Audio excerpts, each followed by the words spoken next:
Naruto. Not just one of my favorite anime, but possibly my favorite anime ever. From its character development and intricate world building to its themes of friendship, Naruto stands as one of the GOATs of anime for me, if not the GOAT. Yes, I'm back. And I know it's been 10 days by the time I'm recording this video, but chill. I'm telling you, this video is worth the wait. Naruto's influence extends beyond its own narrative, and it inspires a whole new wave of anime.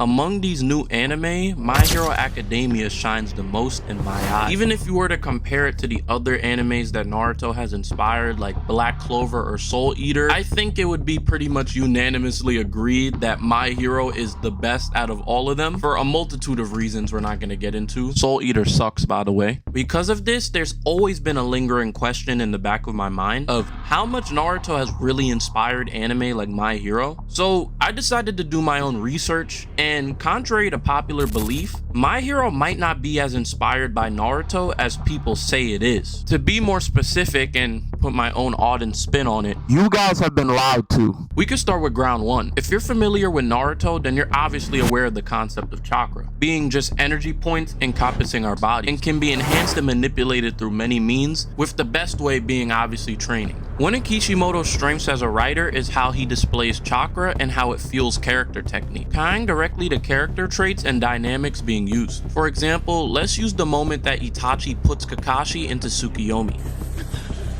This serves as a great example of how chakra ties into the narrative of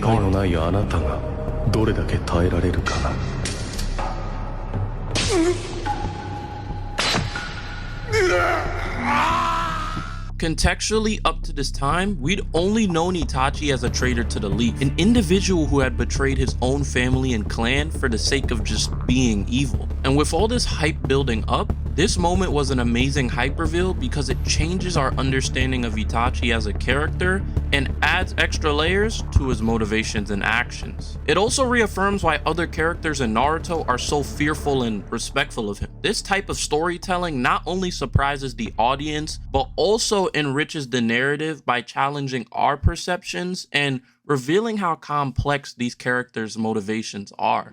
It's also a pivotal moment in the narrative that highlights the complexity of chakra as a source of power and emotion, showing us the real capabilities of chakra. I'm just gonna say this again. Up to this point, we'd only known or seen little kid jutsus and understand the basic fundamentals of it. We had not seen all of the next level things that we'd seen from now, when I'm talking about Kakashi versus Itachi, to all the way up to Shippuden in the final arc. But you guys might ask, so then what about quirks? Calm down, I'm about to get into that. Chakra and quirks are completely different. Like, just the way they work are fundamentally different. Quirks are inherited genetically in My Hero and passed down from parent to children. Quirks come in a wide variety, with each user possessing a unique ability. This diversity leads to a range of powers and abilities among characters. But here's the downside to quirks. Quirks usually come with some sort of side effect usually. So for example, when Deku first obtains his quirk, One for All, in chapter 9, we really get to uncover one of the biggest side effects of his quirk. We see, for one, obviously Deku hasn't mastered the quirk yet, but the most important part of this is that there are inherent side effects because of this. We see he has visible injuries, and we see, basically, bro, his arm is messed up, bro. In the My Hero world, quirks are fully integrated into society and shaping profession, making jobs like being a superhero come to reality. And I don't even know why there would be cops in that universe. There's no point. Because My Hero is set in a world where superheroes are essentially part of everyday life, this leads to different themes being explored in My Hero as opposed to Naruto. I hope you guys are seeing the divide already and how these things are already mostly different, to be honest. And to me personally, I kind of feel like they're two completely different entities at this point in time, with My Hero being a more realistic portrayal of an anime world and it touching on core themes of society. I feel like it highlights the role of society and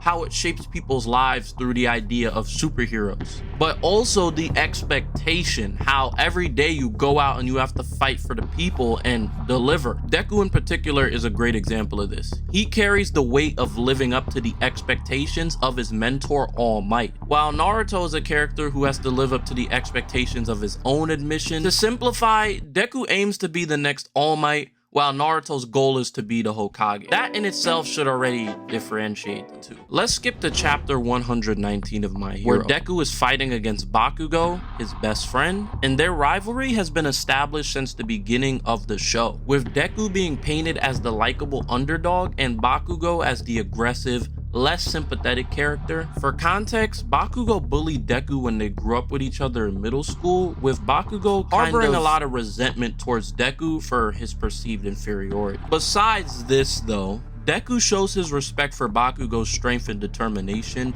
and this chapter culminates in a pretty intense battle between the two, showcasing their growth and determination to succeed as heroes. And to me, that's also why it's one of my favorite fights in My Hero. But now let's use a similar example of this, but in Naruto. We're in chapter 232 of Naruto, during the Sasuke retrieval arc. For those of you who might not know, Sasuke, who's the Dora antagonist, the co-lead of Naruto, has left the village, their home, and he's decided to go rogue, abandoning all the traditions that have been taught to them and becoming public enemy number 1 to the Hidden Leaf, their home. So the Leaf Village sends Naruto and all of Sasuke's friends who are actually strong on a mission to retrieve Sasuke and bring him back home. Let me stop. Yeah, okay, let's skip back to where we were supposed to be at.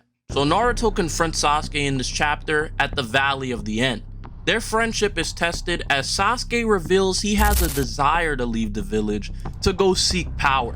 He's done. Like, he wants to just become the strongest. No Gojo. And he's willing to do anything to do that, even if it means teaming up with the #1 terrorist in the Naruto lore at this time. But Naruto, obviously being the good friend he is refusing to give up on Sasuke and just let him go try to, do anything for power. He fights him and pushes both of them to their limits, and the chapter ends with a pretty dramatic clash between Naruto's Rasengan and Sasuke's Chidori, symbolizing their conflicting paths and pretty deep rivalry. Now compare that and go back to the rivalry between Deku and Bakugo. This rivalry is nuanced. It shows the complexity of the characters in the world that they live in, from all the way at the beginning of My Hero. Deku is shown to be a character with a pretty good sense of justice and morality and deep admiration for heroes, despite him being born without a quirk. Bakugo, on the other hand, is depicted as a talented but aggressive person driven by the desire to be the best. This dynamic sets My Hero apart because it portrays rivalry not as a simple trope for conflict, but as a catalyst for growth and discovery. It's a story about two people striving to become the best versions of themselves, even if it means facing their own flaws. Naruto and Sasuke's rivalry originally in part 1 was kind of similar to that in a way, but as we went to Shippuden, it became way more complex. And it goes way deeper than just them striving to be strong. It's rooted in their shared history and intertwined destiny. Naruto, at the beginning of his series, is shown to be an outcast, ostracized by his village and seeking recognition and acceptance. Now, Sasuke is a talented prodigy, burdened by the legacy of his clan, and he's driven by a desire for revenge. Their rivalry is not just their clash of personalities, it's a reflection of their contrasting ideologies and the choices they make in pursuit of their goals. Naruto believes that to get strong, yes, you need some sort of internal confidence, but the idea of friendship and power of friendship and the importance of understanding others is one of the things that you need to push you to that level. Well, Sasuke is pretty much saying, bro, I could do this solo. He's consumed by hatred, and his desire for revenge makes him completely just think of Naruto's ideology as just stupid and immature. This is way deeper than My Hero. It shows themes of loneliness, acceptance, and searches for an identity in a world torn apart by just conflicts. For example, Great Ninja Wars, and when we see what those wars were derived from, most likely they're based on conflict of ideology. But don't get me wrong either. Even though I've established now that these things are not the same and My Hero is not like Naruto in no shape or form, the characters in My Hero are not one-dimensional heroes or villains either.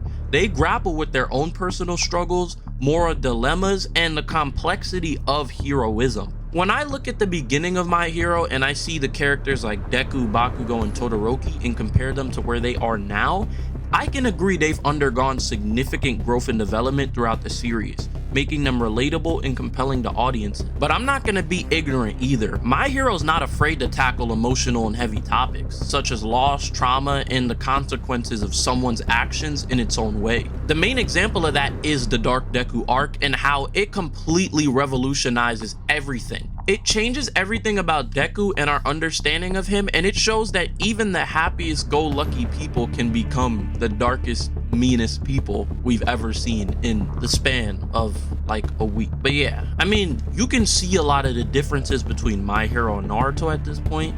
Because of these things, I think My Hero has been able to establish its own identity, debunking the ignorant narrative that My Hero is just another Naruto clone when it clearly isn't.